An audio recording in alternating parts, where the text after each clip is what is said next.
At Communitech, we're working hard to bring you businesses virtual as much as possible while also supporting our members the best we can. Good afternoon, everyone. Thank you for joining today's AMA session. My name is Christina Wood, Director of Start and Scale Programs at Communitech. And I'm very excited to have Jessica Stockie and Joseph D'Souza both joining us today for a look at how to navigate relationships with large corporates. Before I turn it over to Joseph and Jessica, I just have a few housekeeping items to go over with the group. So just a reminder that this session is being recorded. You can find all of our AMA recordings at communitech.ca, so we're using them as a resource for you to refer back to in the future. I ask that you please keep your microphone on mute for the duration of the session. Please do, however, use the chat functionality to ask any questions you have throughout the session. Don't feel like you need to hold questions until the end, and I'll do my best to moderate those.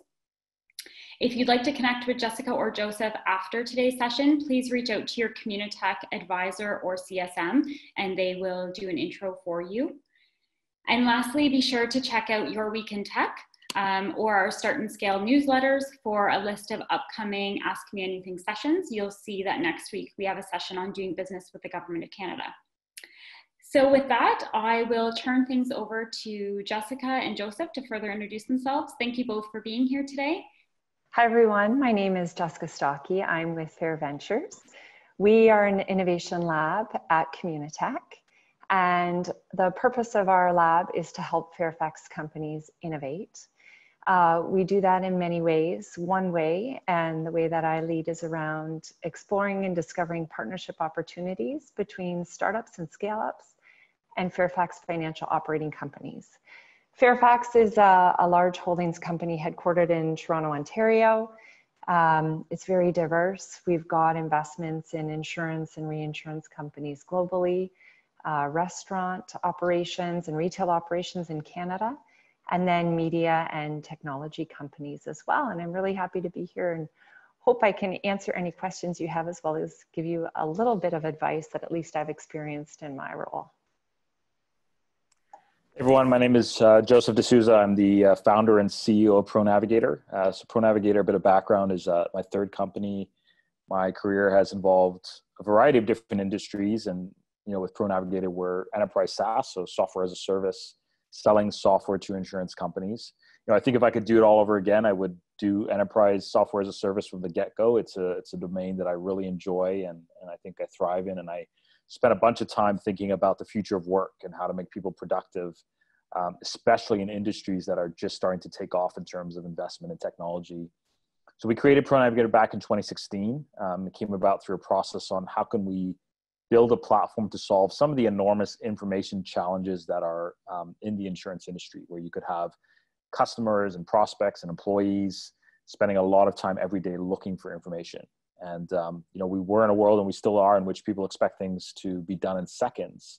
So we built an AI-driven knowledge sharing platform, almost a Google for insurance, if you will, to answer questions instantly, to help save lots of precious productivity time and ultimately drive more revenue. I'll turn it over to you, Jessica. Thanks, Joseph. So I thought we did have some questions come in, and I thought I'd address a couple of them right away. And my first piece of advice is around getting a meeting with a large corporate. And I think there are quite a few ways to do this. I think one really strong way is actually to participate in accelerators or innovation hubs, apply to corporate demo days. And, I'm here with Joseph, and I actually met Joseph through an accelerator that FairVentures sponsored at Communitech. When I immediately learned about Joseph's solution, I tried to figure out initially what was unique, and found that the natural language experience that he had provided was far superior than anything else I had seen. Our lab, in fact, had done some research and had looked at AI technology, natural language technology, looking at chat bots, voice bots.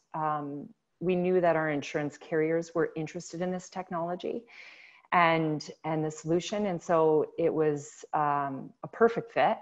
And I immediately had Joseph meet with Northbridge Financial, an insurance company located in Toronto, in the spring of, Joseph, correct me if I'm wrong, but I believe it was 2018. And by December, they had launched your product. Maybe I can let you speak a little bit more about that. Yeah, I was just thinking about this panel and really the theme of partnerships. 10 years ago, so many startups were saying, we're going to disrupt entire industries and we're going to replace incumbents. But, more recently, you're starting to see a lot of companies that are looking to partner. Consumers are demanding a new way to do things, improve processes, improve the connection, make it easier, make it more accessible, especially in this on-demand economy. So I think, to me, it's really about solving real problems than it is about disruption. If anything, disruption is like little incremental things that change over time, and you look back over 5 years or whatever, and it's morphed into something totally disruptive. But yeah, there was a number of accelerators across the Toronto Waterloo corridor, and what appealed to us about the program that Jessica was talking about was this great ecosystem they built, and for us as an insurance technology company working with FairVentures, who are part of a group of companies that have insurance companies as part of their portfolio, was so critical for us because we're 100% insurance focused, and it made perfect sense. Jessica, Dave, the team at FairVentures were incredible. Everyone in the room is smart as hell. I think one thing that's key though about these types of accelerators and programs is they're not meant to be your magic key to success. They'll give you access to resources, in our case, potential customers. But you have to put in the work. You've got to manage the relationships. You've got to sell your story. You've got to see your company succeed. But I think what was so key about that whole experience for us was speed. Speed is not something that enterprise or insurance is typically known for. But finding champions, finding these accelerators who can help to act as a bridge, navigate some of the common pitfalls, bring together established brands with startups and let innovation and magic happen. I think that makes for a powerful combination. And when I first chatted with Dave and Jessica, what really stood out is just they've been in the trenches, they've worked with startups, they've talked to VCs, they've talked to their portfolio companies, and they were really tuned to some of the new technologies and the ecosystem, and quickly figure out a way, how can we build some sort of partnership or work together, and what made sense for which organizations. And with the first company, Northbridge, for example, that they partnered with, they had a very clear proof of concept before even meeting with us. I've seen many companies meet with startups just to see what's available or what's on the market. That can sometimes be a waste of time, but they were very quickly able to kind of build a sandbox framework and resources and project team and a clear scope of what a pilot could look like. So that experience was great for us in our journey as selling into some of the enterprises and working with Jessica and the team there. Yeah, it's been immensely successful too. You've, partnerships with 3 Fairfax companies, which I think is a benefit and something very unique about my role. I view myself as a bit of a matchmaker, and a lot of companies don't have a role like mine that's dedicated to partnerships. So with that, I would suggest, another great way to get meetings is to cold email or to reach out through LinkedIn. I do it all the time. And I meet with startups all the time who cold email me, who reach out, who found me through the FairVentures Lab /partners webpage. And it works. I think what works extremely well, and my piece of advice around any kind of cold form of outreach, is to be very targeted and very tailored in your message. And if I feel as though I'm just getting something generic, I'll oftentimes ask for more, but I'm the type of person, and I view it as a luxury given I'm kind of dedicated to this, but I tend not to say no to people. I tend to, anybody who tries to reach out to me, unless there's no fit at all, I certainly will give them my time. Another recommendation, especially right now more than ever, is attend virtual and digital conferences. And as you mature, speak at them. Attending these digital conferences is way more affordable than prior to COVID and traveling and going to these conferences and attending them in person. But the best thing about them, and I've attended probably 5 or 6 since March and COVID hit, is that almost all of them that I've attended have these great networking features where they can connect you to other people. And so do your research in advance of that conference and leverage those networking features. I think another piece of advice, and I've got to steal this, I remember I read this from Steve Blank. Hopefully you know who he is. I'd say kind of godfather of startup and lean methodology. But he said the dialogue and setting up a meeting is actually the first part of your meeting. So don't miss the opportunities to set up that meeting yourself. Don't give it to somebody else to schedule, you do it. My advice to startups is always send the meeting invite yourself. If you reach out to somebody, you send the meeting invite. Don't wait for the person that you've reached out to send up the meeting. At least get it in their calendars. You know, before it may have been more complicated because maybe you were going to corporate headquarters and you didn't know what meeting room it might be held in, but at least get it out there, because then if they accept, then you can follow up and you may be able to confirm locations and those kinds of details. But big piece of advice around, you know, always send the meeting invite. My next set of advice is around preparing for your meeting. And I can't stress this enough, but know your audience. Research as much as you can about the corporate, the attendees that you're going to be meeting with, if you can find that out in advance. And again, I view my role as, you know, connecting startups to corporates. So I do a lot of that work for the startups. I let them know who they're going to be meeting with, what kind of problems they've got, how they might be able to help them, give them the key information. So, you know, without necessarily a champion like myself, you've got to do that work yourself. So again, do as much research as you can. Figure out if, you know, exactly, do they have the specific problems that you can either help them solve, or are they looking for a new opportunity, whether it's new market, new business, new product, whatever it might be that you can help them pursue. Do they have clients that could benefit from your solution? Do they have partnerships or investments in other startups like yours or your competitors? And then my last piece is actually for the preparing for a meeting. I can't use this app, but I just saw it launch at TechCrunch Disrupt a couple of weeks ago. The founder of Evernote launched an app called It's capital M, little m, HMM, and it is a phenomenal presentation app. You can choose your own background, you can have yourself in the view, you can have your presentation that you've got, and then you can move yourself in and out of the screen. You can have somebody else join you. It is super slick. I do a ton of meetings through video conference, and I have to say, I can't wait to use it myself. I can't wait to see startups using it. I think it's a total game changer. I signed up for the beta as soon as I saw it, but they only have it for Mac right now. So, and I don't have a Mac product, but I'd highly recommend you check out that app. I think in part, it'll go to kind of my next piece, which is during that introductory meeting, what is your wow factor, right? What is going to make you stand out? What's going to make you compelling? Is it, you know, the fact that you're smiling and you're engaging? Do you come across as being honest and authentic and genuine and credible?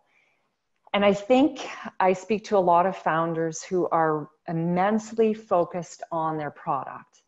And I can't stress enough, it's very important. But what I really love to hear is, how have you focused on your customers? And how are you focused on helping them solve their problems or pursue their new opportunities? And I'm sure I have in my mind lots of key pieces of advice, but this one I find very important. Don't ever assume that a corporate can make any type of connection between your solution or your platform and their problems, or how you might be able to help them.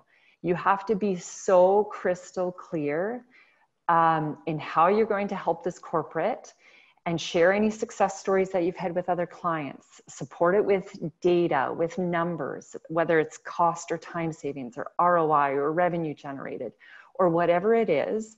Make sure you be crystal clear in how you're going to help the corporate. And Jessica, often, yeah.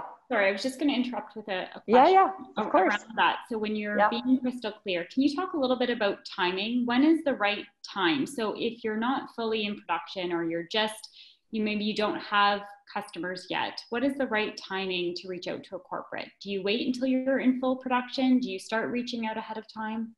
No, I would say, I mean, you should always be testing your solution with your customers. So even though maybe you don't have customers, and actually just the past 2 weeks have spent a couple of times speaking with startups who don't have customers yet, but they've met with customers, they've received their feedback, right? So they at least have that knowledge and that information.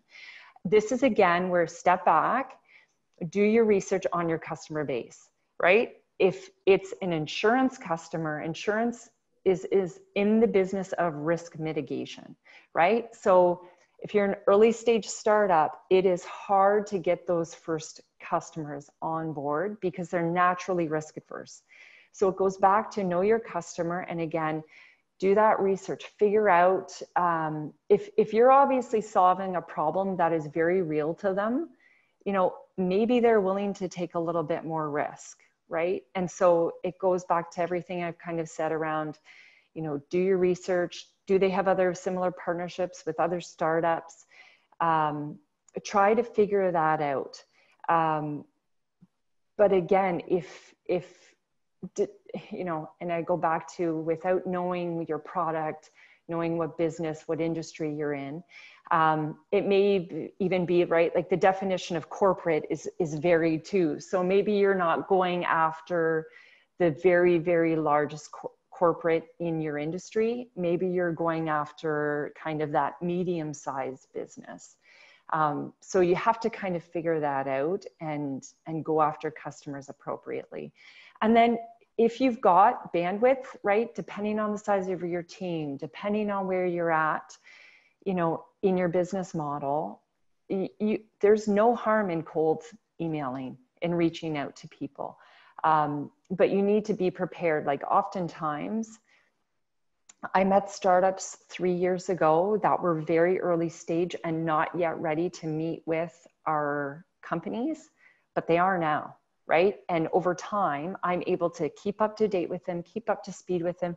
That could be an advantage. If you can find somebody within an organization to connect with, you know what, maybe you're too early for them, but if they at least give you the time, then you can go back to them and keep them up to date as your company grows and scales. So that would be my advice there.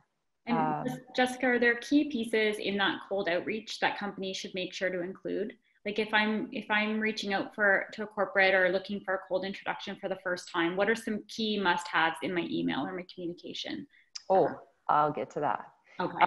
So I think, I think that's kind of getting to my next point. In your introductory email, kind of, who you are, your website, if you have one, your product, your solution, I'd say it kind of goes to what you'd want to cover in depth in the meeting. But to be honest, the biggest thing for me oftentimes is what is your key differentiator, right? What makes you unique? You've got to make sure that you share that in an email to try to get a meeting. And again, re-stress that if and when you get that introductory meeting. Before I keep going, Christina, do you have any others that are coming in that you want me to address? No, that's it so far. Thanks, Jess. Yeah. So going back to kind of what makes you unique, what's your differentiator? I always say in that introductory meeting, address in my mind, and it may not always be relevant, but I love it because I see so many startups in so many different industries. Address that elephant in the room. Tell me who your competitors are. Show me that you've done the research and that and again, go back to how are you unique? What's different about you? And really try to be clear on that, because if you speak to over time, right, you're going to end up speaking to very sophisticated people who have likely seen a lot more people and a lot more startups than you have. So, you know, intimately get to know and do research on your competitors.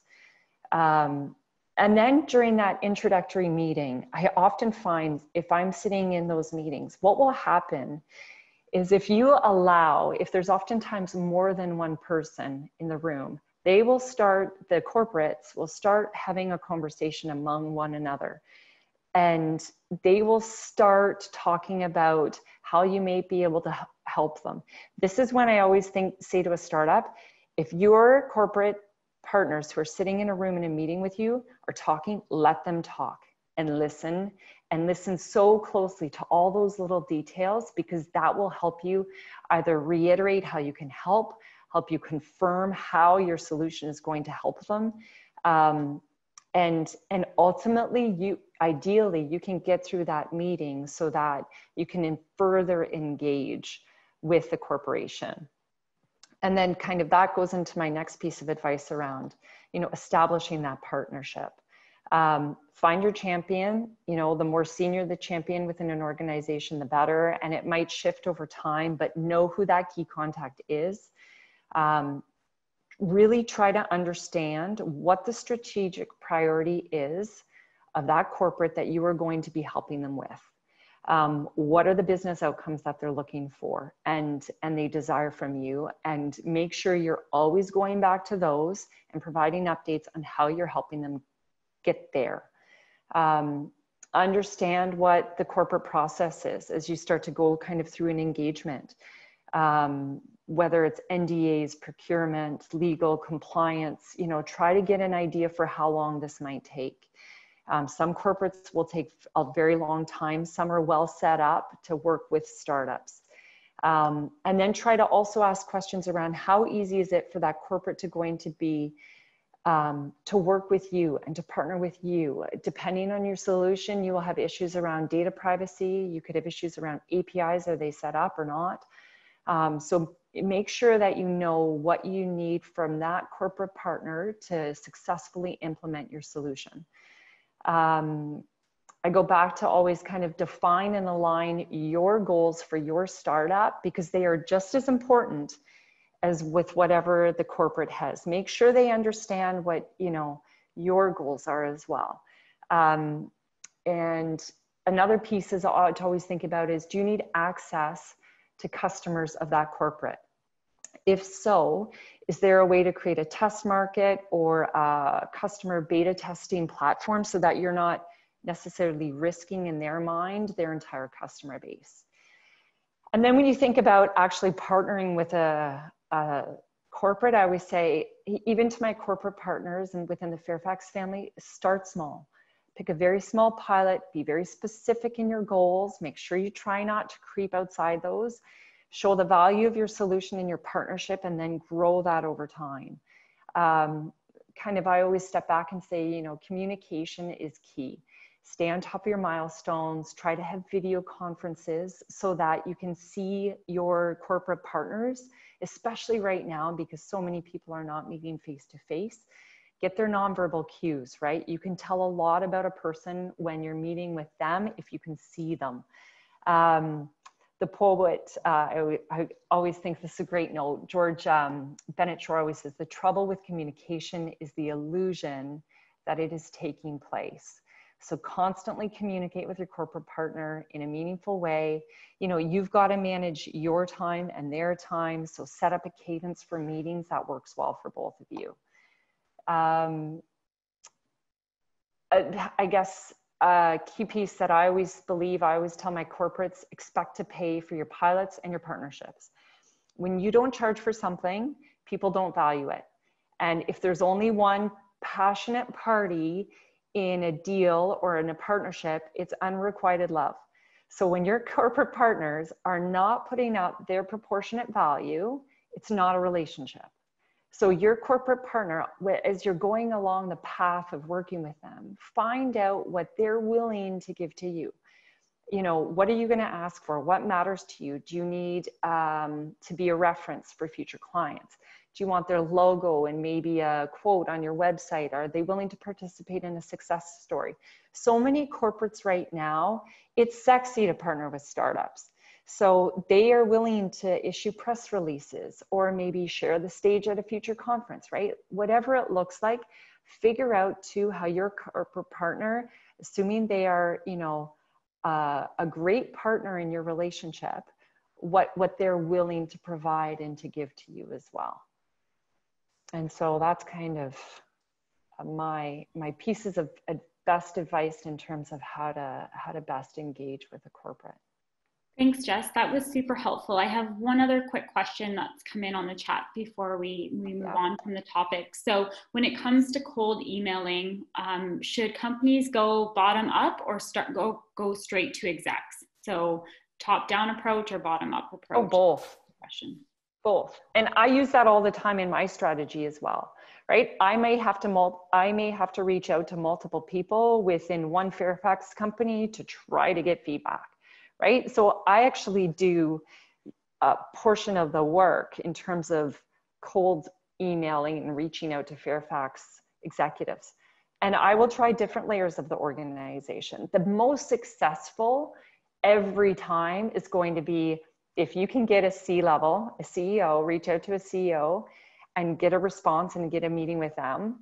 In my experience, that's always the most successful because they have so much authority in decision making, right? If they recognize something is important to them and you're meeting their need, they will oftentimes go and move very quickly. And so, but there's, I think, you know, depending on the size of the corporate, tackle all levels, right? It's just got to be, you've got to make sure if you're doing it, have a great CRM system or a great tool to make sure you're tracking who you've reached out to so that if they start to talk to each other, you can keep track of who you've connected with in an organization.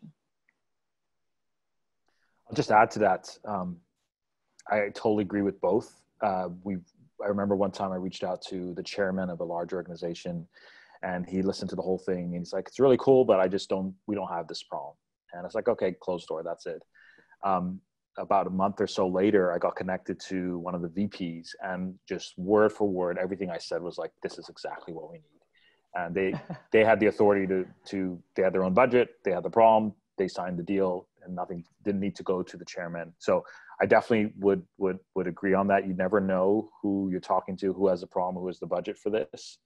And these organizations don't always talk to each other. Sometimes going higher up, but then asking them who the appropriate person is works well. And then you can reach out to that person and say, hey, I was chatting with your CEO and they said you're the right person to talk to. That person likely then has to take the meeting because the CEO has already said that you are the right person. So there's little kind of tricks and hacks there that could work. But Jessica, that was like so much advice there. I was taking notes. Really good stuff. And I signed up for that thing you talked about. Oh yeah, it's awesome. Keeping up to date with technology. You're definitely the person there, for sure. Yeah, I've got a couple thoughts to kind of share here. I think very early on, some of the challenges of working with enterprises, I think as an entrepreneur, as a scrappy startup, especially in the early days, is the concept of time. You know, if I reach out to someone and I want to talk to them, I'm hoping like, can I get a meeting this week? And they're like, well, how about 6 weeks out next Tuesday? So sometimes there's a mismatch. You really have to know as you're selling into enterprise, that's the world that they live in. And speed can sometimes be a challenge for sure. I couldn't agree more on Jessica's comments around having a very clear value proposition. When you say you're improving X, it needs to be a real solution that adds value. If it's marginal, it may take forever or may not happen. A crystal clear message of kind of where the value gains will be found, and even better if you can have a tangible, quantifiable metric. Those are sometimes harder, but if you can I even look at some of the IPO filings of other companies that are maybe not doing exactly the same thing, but they've figured out their messaging, and you can read those and actually see how that applies to your business and copy some of that same messaging, because that's how these guys talk. That's the world that they live in. So looking at some of the I think it's S1 filings. Joseph, they're great. do you mind if I add in something really quickly there? Yeah. Because I had thought about this, but I'm sure I just moved on in my thought when I was sharing my ideas, but realistic, right? So I think share realistic numbers, realistic metrics. If you want to, even in an appendix or in supplemental material, right? You can provide a conservative and an aggressive quote, but try to provide realistic numbers, because oftentimes, again, you know, the people that you're meeting with may know more about the detailed target market that you're going after for their specific use case than you do. And it goes back to lending credibility that you've done your research, that you know your market, you know your numbers. So make sure that you find a way to give any kind of realistic numbers around metrics. Yeah, that's critical. Yeah, if you say 600% ROI return, they're going to be like, okay, yeah, don't take you seriously. Yeah. So pick an area where you can show productivity quickly in terms of real ROI and impact fairly quickly. I've always had a bit of a love-hate relationship with pilots and POCs, and especially as we've kind of matured as a company. But I think it is critical. It's a way that you can show a maximum value in a minimum amount of time. And if you can make that standard and repeatable in that pilot process, making the pilot, I wouldn't say cheap, but approvable. Can you pilot for 5K or 10K? You know, when we first did our first pilot, we were wondering what pricing would look like and how we would get there. And something I'll kind of touch on a little bit more, but having that clear value proposition is extremely key with tangible examples. Do you remove the need for manual processes? Do you provide them new data sets? Do you drive more revenue for them? Do you increase sales? Oftentimes the best kind of selling point for a startup is sometimes speed of delivery, because you're so focused and nimble and you can get stuff done quickly. But during those pilots, really overinvest, try to do everything possible. I think there was a question around, like, does your product need to be there? A lot of times you don't need to have a fully baked product. You can have one piece that works well, but as you're going through those discussions, and sometimes these sales cycles are long, you could be building out a lot of the other stuff that's required for a full rollout. You can show the value of a pilot fairly quickly, but knowing that you've got to do integrations, you've got to do this and other things, and you've got the time while the pilot is ongoing to kind of figure some of that stuff out. For example, integration with maybe a legacy system. So ideally keep a pilot, I would say 8 to 12 weeks. Sometimes you can go 6 months, but if you go too long, then you start to get into kind of scope creep, and they're like, oh, well, can you add this? Can you add that? You want to be able to show that key value proposition as quickly as possible. And if you do longer pilots, then expectations can sometimes start to change, and that scope creep comes in. But I think the length of the pilot should be tied to how quickly you can show the value. And if you can show that quicker, then keep it shorter. And if they're asking for more, make sure you get more money from them. Yeah. Right? Like, that's great news, right? Your pilot's growing, it's scaling. That's fantastic, right? You're increasing your stickiness as a value add to that organization. So, you know, go there, but don't allow those scope items to creep in before you close off showing your value, just as Joseph has said, and then kind of revisit, you know, what does the future look like? What does the next 6 weeks look like? And again, keep that time frame short, and then slowly grow and scale. Yeah. Always put a price on the POC for sure. Now, what price you put depends on a lot of things. What can you get under the radar without too much of procurement and approval process involved? But even getting $1 out of an enterprise usually requires them revealing their buying process. And as the POC is going on, you start to work on the 10 other things you know you're going to need to get the bigger deal approved. Look for champions. It's so critical. You need to have champions who can help push this through, whether it's on procurement or whether it's the business lead that you're dealing with. Some other thoughts, I think, don't overthink it on day one. Sometimes you're going to grandfather those customers. It's okay, especially if it's your first few ones that you're trying to, you know, build case studies around and get referrals. Don't overthink it. Don't overpackage your solution. As Jessica was saying, don't talk about, you know, 20 other features that you don't really have yet, or that's really your upsell opportunity. And then you can show them that their journey naturally requires them to upgrade to 5 other features that are going to be value add for them. then once you land, there's so many ways that you can drive expansion. I mean, for us, it was product lines. For you, it might be user seats, it might be geography expansion.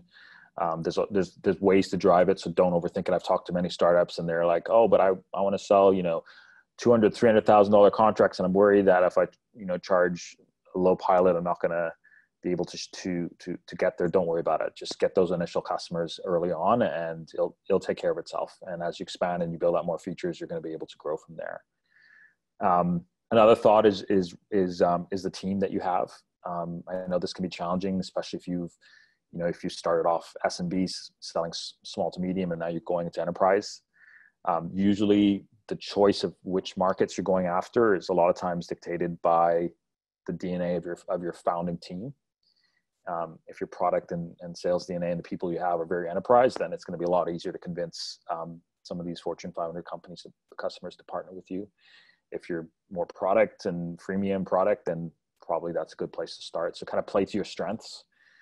You've got so many things going against you as a startup that you need to know where you're selling into and how to sell, at least in the early days. I wouldn't, again, overthink that. A lot of times you're moving into different markets, but it is tricky. And I think picking which market you're going after is critical. Because you're going enterprise, sales cycles are long, that could kill you. You're going SMB, great. You could have high churn though, and they could spend a lot of time there. So just really understand the markets that you're selling into. Joseph, if we could pause there for a second, and questions come in for both you and Jessica around once you get one corporate customer, do you have any advice on how to best use that to get your next customer? So is it a case study or is it a referral? What's your best advice on how to really leverage that first customer to get others? Yeah. I usually trying to get their permission to be able, like, a case study is fantastic. You may not get that on the first customer. Even just being able to use their logo, I think a lot of that is in the negotiation. Okay, yeah, we'll throw this in, but would we be able to kind of use you as a reference, or be able to use your logo, or be able to, talk about it, I think is key. And a lot of times they'll say yes. Sometimes it's harder, and they've got to go through an internal process before they can say yes. So you need to, definitely try to get that. That's a lot of times you're giving up certain things, but if you can give up something to be able to get even a logo on your website is key. For us, we sell into the insurance industry. So another insurance company will know who that person is, and that helps a lot. My absolute advice is focus. Don't try and go too broad. The more focused you are, the better results you're going to get. But yeah, being able to use that, or even just get a testimonial, even if it's just a sentence that you can use on a website or a piece of sales collateral, is critical. And if there's things that you have to give up to get that, do that. Depending on your industry and the corporate and your partner, right? There are always some corporates that are innovative in certain industries and, are well known for partnering with startups, and they're easy to address first and go after first. And then there are other corporates that are more laggards and fast followers. And, I can't, if you've got bandwidth, tackle them all. But depending, again, going back to what industry you're in, getting a name, their ability to use their name might be very difficult, and that's okay. What data can you share? Can you share that you've partnered with X corporate to generate specific returns, specific cost savings? Whatever it might be, whatever that data is, that's why I say gather that data. Data is so important because it will help you sell to the next corporate. So, you may not be able to share their name, but you might be able to share, we've successfully partnered with a corporate that is, X $million, whatever, leader in X space. And I say that only because I touch on so many different industries. It really, really will vary. But once you land that first partnership, once it's hopefully successful, you've got to leverage as much data and as much of the outcome of that to move forward. If you're not able to use a logo, if you're not able to mention their name, right? Make sure you anonymize the information, but use that data to share when you're meeting with other corporates. Yeah, I was going to just say, in the early days, sometimes you haven't fully nailed your value proposition or maybe even your product market fit. And so at times you're casting a really wide net and seeing kind of who takes your product and who's interested. And I think that's fine. That's an important phase to go through because it helps you understand the market. It helps you understand the ecosystem, helps you define your product and prioritize features and customer feedback and understand the value that you're offering. But then once you've understood that, there comes a time when you're trying to understand the market and when you're kind of chasing anything and everything. And, most companies in the early stage of startup, cash is scarce, every lead feels important. You're running around doing all these different things. But the downside of casting too wide a net is that your sales and product teams start to get dragged into all sorts of opportunities that, ultimately maybe never even turn into paying customers. Or if they did, even worst case is that you're unsuccessful in showing the value, and it just costs a significant amount of time to try and create a fit where it doesn't exist. So initially you're casting a wide net, but very quickly you're going to want to try and narrow that down and really find your bullseye. And instead of anything and everything mindset, it's being able to really focus on single areas of the market that you're going to provide the best value. And you'll start to see patterns emerging. You'll start to understand your customers. Why are they buying from you? What is the problem you're solving? What are the metrics that are important? And then you start to define that until you've got a really good bullseye of where you add value. And you start to say, well, that's really not a fit for us. This is what we're really good at. And then the better you get at that, the better your messaging is, the value prop. And when you meet people who fit within that, it's like magic. You're not even selling. You're just communicating what you do. And they're like, yeah, this is exactly what we need. I think what Jessica said earlier about listening to how your customers talk about it, listening to almost hear how they're talking about what you do to colleagues or other people is critical, because you take that messaging, you're literally like writing it down or you're recording it, and then that becomes your messaging for how you communicate to the next person. That's something that we learned, whether if you can record the meeting, great. If not, take notes. And see how they communicate your offering and the problem it solves, and try and replicate that in your next communication to somebody else. That's some initial thoughts, but happy to answer any other questions. Thank you both for sharing those insights. So to the audience, does anyone have any other questions that they would like to ask Jess or Joseph while we have them? Anything we haven't touched on that you were curious about or were hoping to get out of today's session?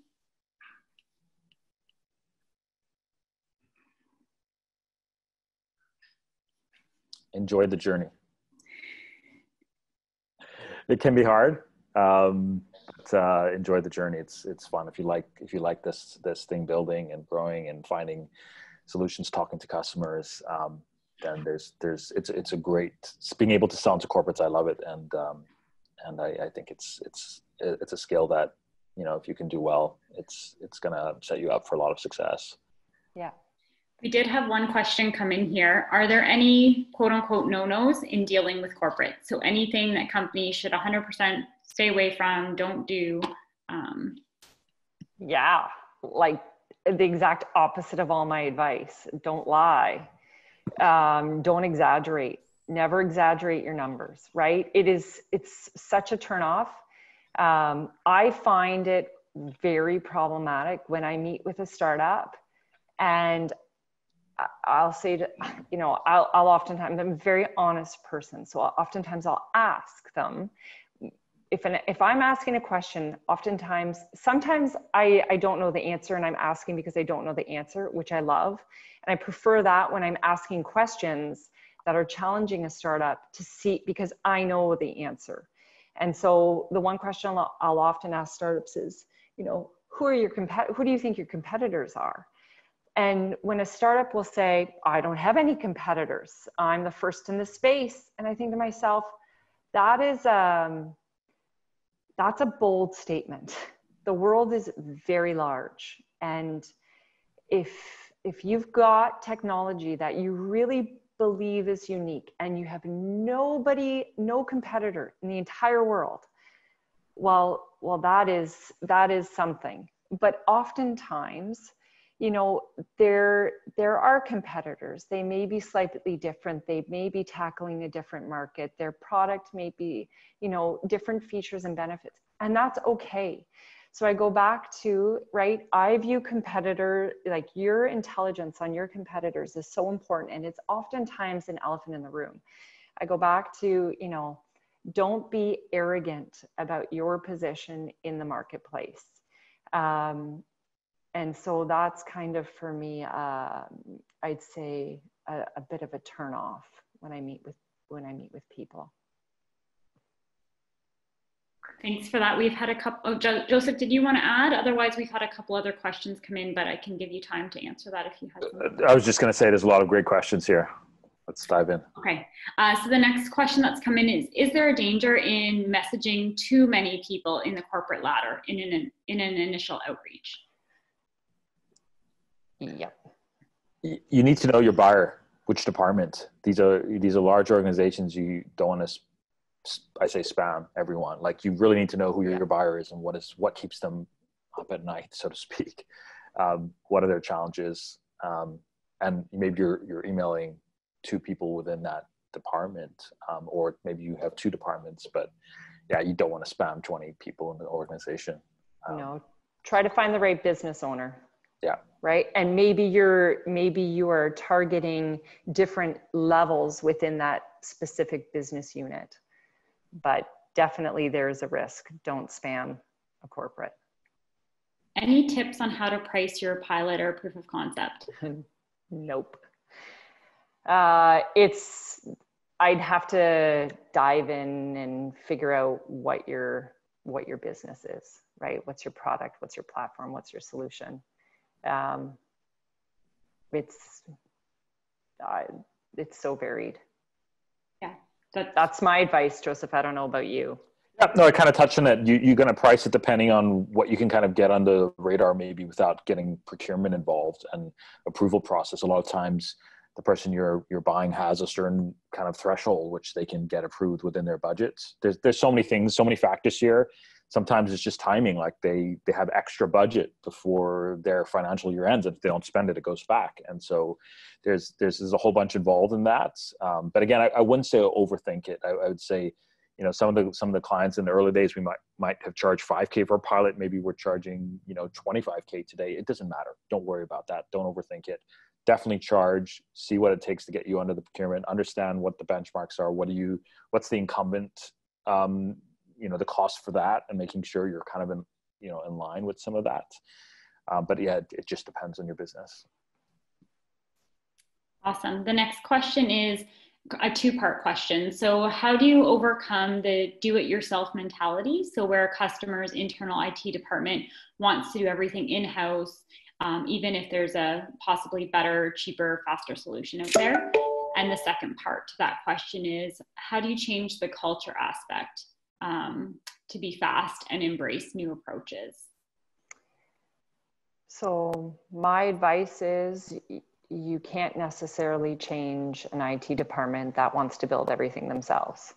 If it's a large corporate and that's their mentality, then don't waste your time and move on to another corporate who maybe will want to be or willing to be open to partner with you, right? That willingness to be open to new products, new solutions, to look at innovative ways of doing things, it is a culture, it is a mindset. And if you're pushing a brick against a solid wall, I would just not waste your time and walk away and find other clients who do want your solution. That's my advice. And I'm doing that with startups. I've got great startups all the time. I introduce them to our companies, and some are just not interested, and that's all right. I'm not going to spend any of my time. I'm not going to waste any of my time speaking with them. I'm going to go find the others that are interested. And Christina, the second part to that question was really around the changing cultural aspect. So yeah, if a company feels that way, is there anything to change that culture aspect? It's not your responsibility to change a corporate culture. I view it as, try to understand, if I were a startup, try to understand the corporate culture and how do you best fit in and how do you best work? How do you navigate that? You know, that's what, to me, you've got to figure out, how frequently do you meet with them, right? That's a big piece of corporate culture. How responsive are they by email or by phone, or how do they like to connect and communicate? Those are the things that should, in my mind, should matter to you more. Unless you're a startup that's tackling corporate culture, in my opinion, that's not your, hopefully, you know, that shouldn't be your problem. Figure out how to navigate within the corporate culture that you're going after. Thank you. Yeah, I can add to some of that. Yeah, you can't convince the unconvincible. Don't waste your time. But be clear on what the value is. Like, if your solution is 10 times better than what exists out there, they're going to remember you. We just signed a deal 2 weeks ago where I met this person probably 2 years ago at a booth, and I just didn't think anything came of it. But in his mind, he knew that we were the best at this solution, and now they're trying to tackle that same thing. They've got the budget for it, and we're top of mind. So get the message out there. You just never know when it comes back. But I didn't try and keep, you know, hey, where are we? Are we going to get a deal done? Like, some of these things just take time, and it's got to be, they're dealing with so much internally. Build versus buy. I mean, that's always going to be a thing when you're meeting with enterprises and corporates. And usually the business lead is going to know they're going to get a much faster working with you than having to deal with their IT department, because IT departments are just so swamped right now, especially with COVID and trying to make sure everybody's productive and got everything they need to be successful. So I think if the ROI is there for them, you're going to have a lot more success now. But if they want to build in-house, then that's what they want to do. We've had people who've tried to build in-house, and then they've come back to us and said, hey, we're not good at this. We're better at what we do as a business. Take this off our hands. And you'll see a lot of that. I was going to say, oftentimes, let them try to build it, but then they've got to support it. They may, if it's an AI solution, they need to stay, who knows what they require in terms of supporting a solution when that's not necessarily their core business. So, you know what? You've just as Joseph said, right? You've done your part. You've shared your information. Let them go build something, right? And if they have challenges, I imagine if you're doing well, if you keep doing what you're doing and you're doing it well, they'll continually hear about you, read about you, see you, and they'll come back. Yeah. If you have an AI solution or some sort of data play, that aggregated anonymized learnings from outside their organization is critical. They're never going to get that. They only have their internal data set to work on, and usually not enough. So if you do have kind of a messaging that you can show that because of the shared learnings from outside the organization in an anonymized, aggregated way, checking off all the security things, your solution is just going to always be so much better. And 1 year from now, it's going to be even better because you've just continued to grow. And so from day one, out of the box, you can get high accuracy because of that. So use some of that in your messaging as well. Yeah. And again, if they're not ready, they may not be ready to partner with you yet. They need to get their data in-house in order first. And that takes a lot of time, especially for large corporates. So they may need to do that first, but in a year, they might be ready, right? So just because something dies, don't feel as though, in a year, you might be sending out that kind of follow-up email to say, here's what's new on our platform, or here's what's new with our solution, and give them a bit of an update. Or here's some of our new customers and here's how we're helping them, right? And then it might be at a point where it's like, oh, right, I need to follow up, right? So just because you're not a good fit for a company or a corporate at the time that you're meeting with them, it doesn't mean you won't be a good fit for them in the future. Great. So the last question that we have here is going back to that first meeting. So what should the purpose be of the first meeting? And then the follow-on question is, how many meetings are expected to close the deal, assuming it probably varies depending on the industry? So meeting, I would... Purpose of the first meeting. Yeah, purpose of the first meeting is for you to share your solution. Clearly communicate it, share your product, your platform, your solution, whatever it might be. Share how you've, like I said, I really think it's important to share how you've met with customers, discussed with customers. What was their feedback? What did you learn? right? Oftentimes you may get a half an hour to an hour. So make sure you've got your overview presentation. Talk about your team, right? If you've got a team of people, talk about the diversity of your team. You know, what makes you unique? How do you have different skill set? What do you bring to the table, right? Do a slide on your team, but it's really like, what's your unique? What's your value prop? What are your who are your competitors? Why are you different? And again, always going back to stressing, how are you specifically going to help a company? How many meetings? That will depend on the corporate, how many layers there are, who was at your first meeting, how important it is, how important your solution might be. And that might be something that you ask at the end of your first meeting, is that, you know, assuming it goes well, next steps. If you're having another meeting, okay, well then who are you meeting with? And then use that person who set up the meeting with to prepare you for your second meeting. So find out from them, who's going to be at your second meeting? Are they the decision makers? You know, what's the process, right? There's find your champion within your organization and have them help you walk through what they think is next for you so that you can appropriately prepare and understand the timelines and plan, because hopefully, you know, like you said, like Joseph said, you've got to manage your time more than anything. We've had one other question come in here. There's already so much content out there. What is your take on leveraging content marketing to source and nurture leads?